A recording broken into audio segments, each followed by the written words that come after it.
कमला अपनी बहू राधा के साथ रहती थी।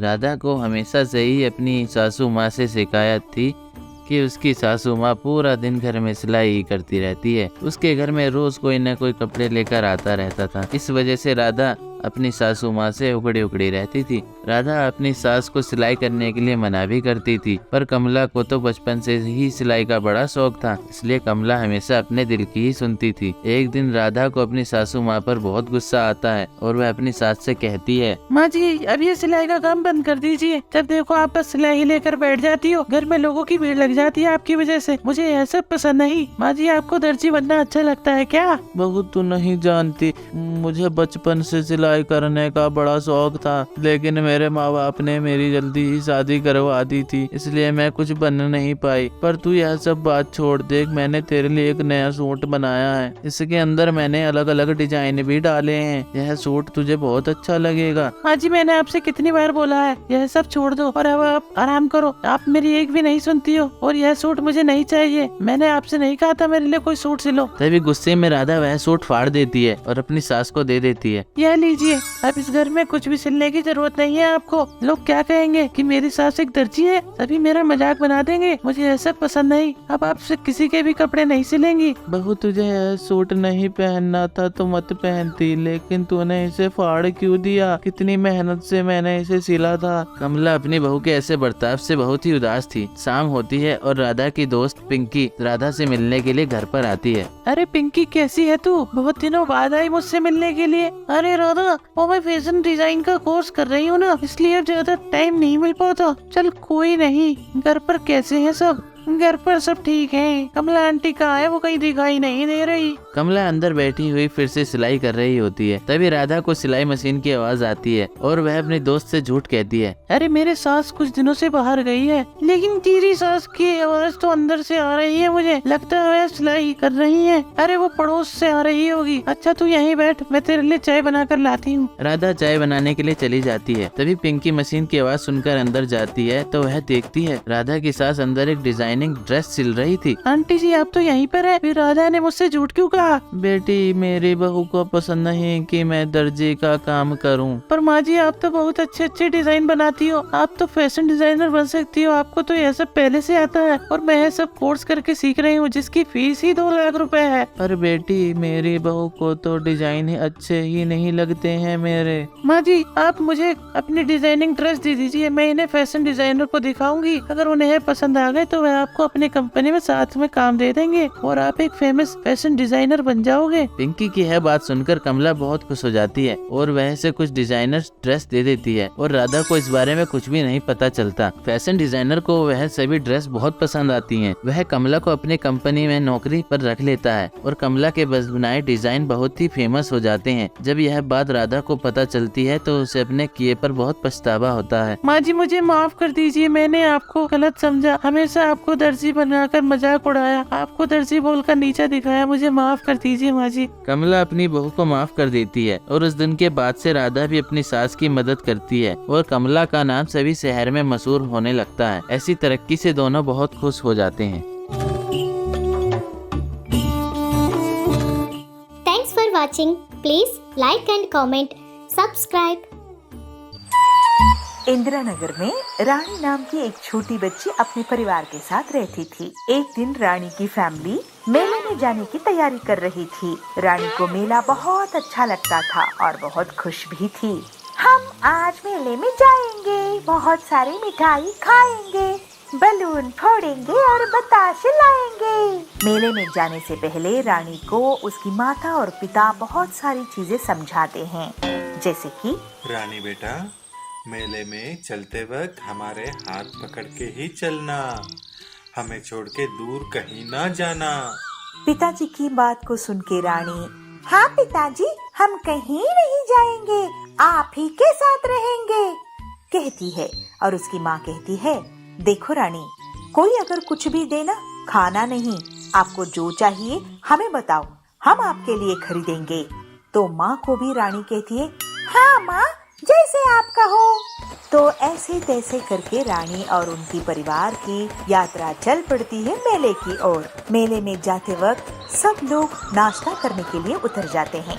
अरे जल्दी जल्दी नाश्ता खत्म कर लो वरना मेले में जाने के लिए देरी होगी। रानी बेटा आ जाओ, तुम भी खा लो।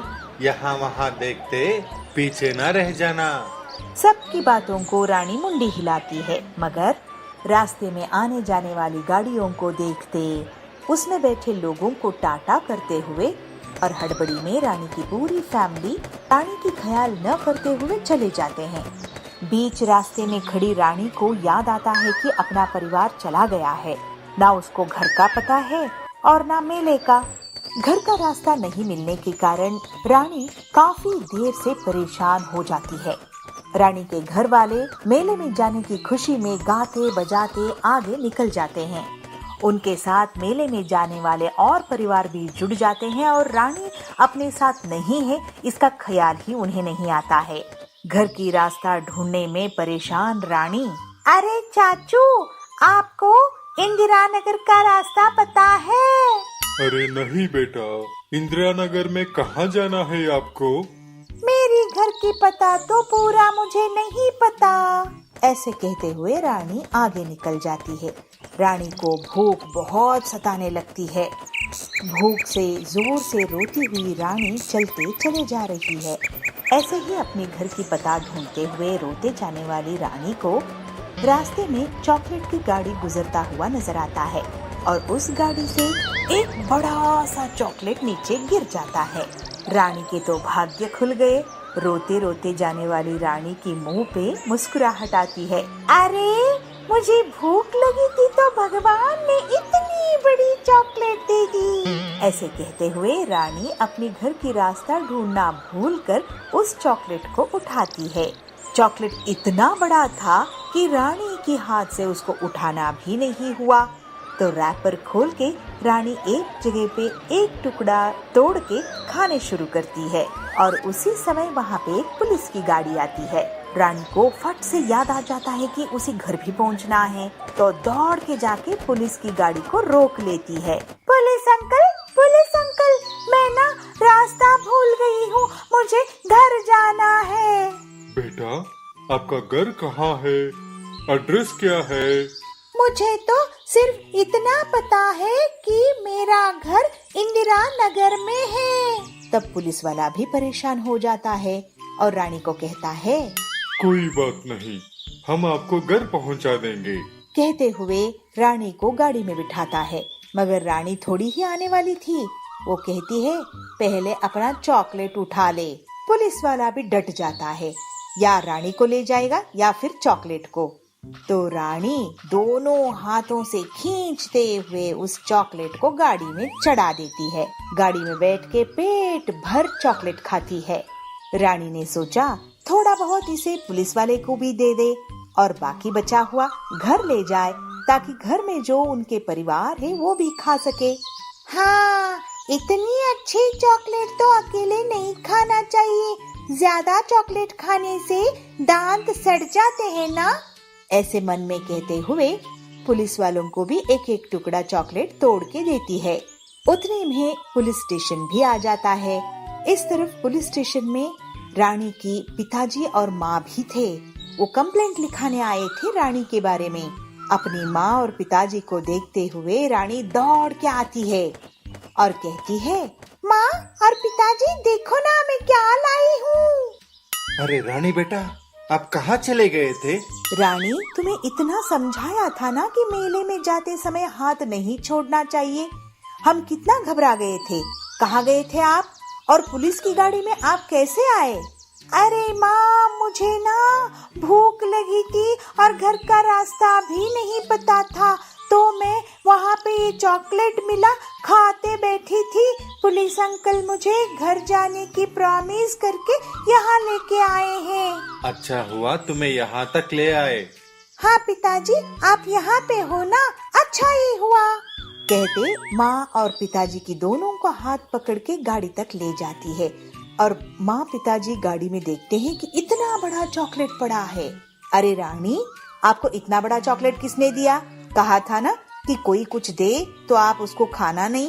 अरे माँ, मैंने किसी से मांगा नहीं और किसी ने मुझे दिया भी नहीं। ये बड़ा चॉकलेट जब चॉकलेट की गाड़ी जा रही थी उससे गिर गई थी, तो हमने भूख लगी थी तो लेके खा लिया। रानी को वापस पाने की खुशी में उस चॉकलेट को भी लेके स्टेशन में सबको चॉकलेट बांटती है रानी की माँ, और पुलिस इंस्पेक्टर को धन्यवाद कहते हुए रानी के साथ वापस खुशी खुशी घर चले जाते हैं।